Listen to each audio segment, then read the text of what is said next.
সকালবেলা যদি পড়েন 3 বার আউযু বিল্লাহি সামিল আলিম মিনাশ শাইতানির রাজিম 3 বার পড়ে সূরা হাশরের শেষ 3 আয়াত যদি তেলাওয়াত করেন, তাহলে আপনার জন্য আল্লাহ তাআলা 70,000 ফেরেশতা নিয়োগ করবে। সারা দিন তারা আপনার জন্য মাগফিরাতের দোয়া করবে।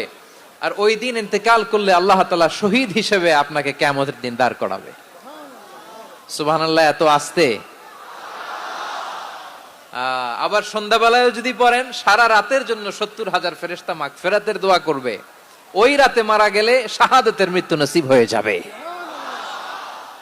এজন্য এই দোয়াটা পড়ার দরকার আছে না নাই? আযকারুস সাবাহি ওয়াল মাসা, সকাল সন্ধ্যার যে জিকির, এই জিকিরের অন্তর্ভুক্ত করে নেবেন এই ওয়াজিফাটা।